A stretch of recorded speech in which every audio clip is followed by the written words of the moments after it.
The IS-3 is a tank capable of many things. It's durable, powerful, and beautiful. It's a pleasant stop on the way to the IS-7. Many who have reached Tier 10 come back to the IS-3 and consider it their main tank. It can meet any challenge that World of Tanks gameplay can offer. It can bounce shots, maneuver boldly, and deliver powerful hits of its own. The IS-3 does it all. So if you play this tank, you'll never lose, right? No, it can't win by itself. To get the most out of the IS-3, you have to truly master it.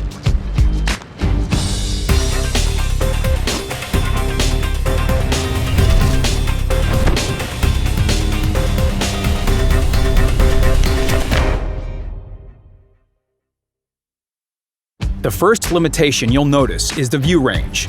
It's only 350 meters. For Tier 8, that's considered legally blind.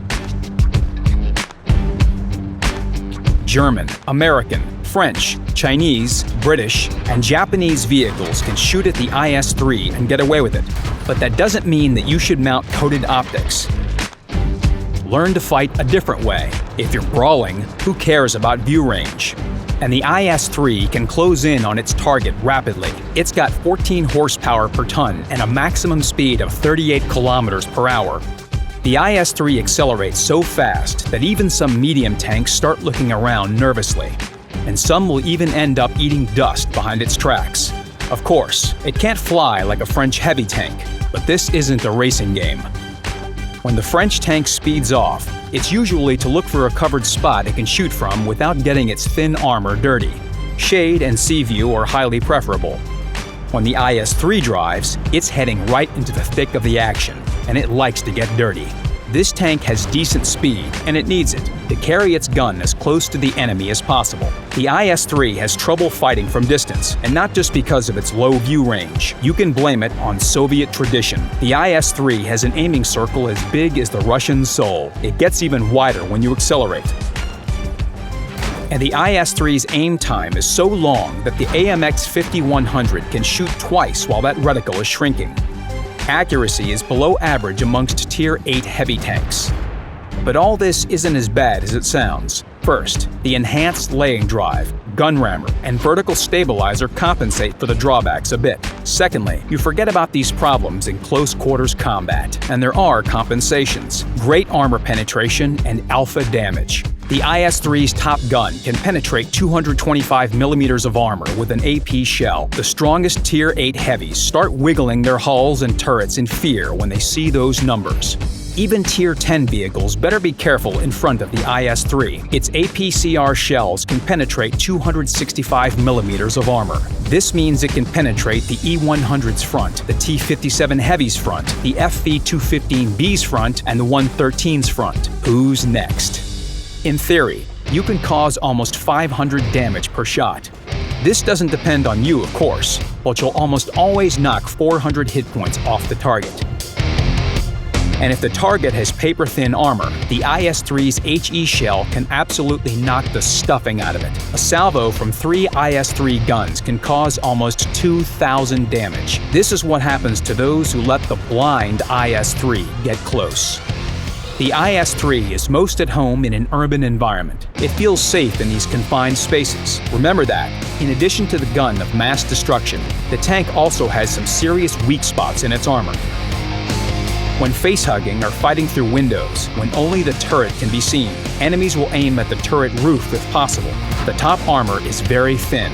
Even the complex shape won't save it. If the shell caliber is 3 times higher than the armor thickness, there can be no ricochet, no matter the angle.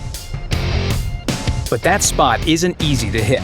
It's much more common to take a shell in the pike nose. The shape looks so intricate that you may think the armor is always sloped in any hull position.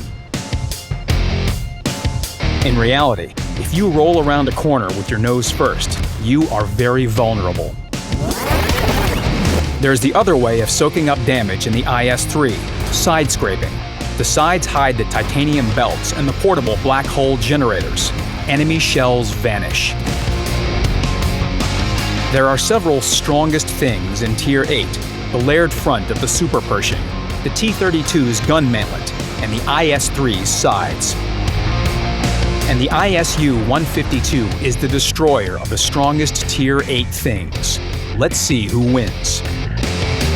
The American tanks hang in quite well. They are protected not only by their armor, but also by luck.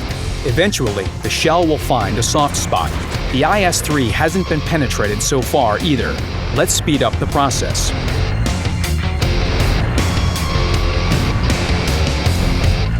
The IS-3's side appears to be stronger than we expected.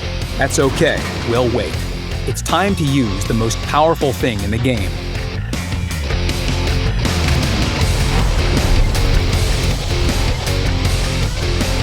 And now the icing on the cake.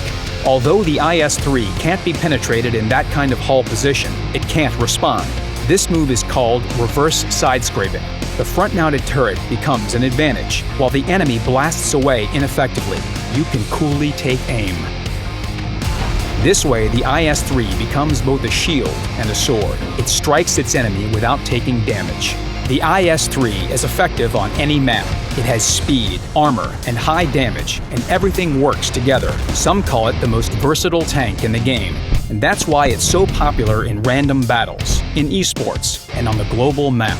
The IS-3, truly irreplaceable.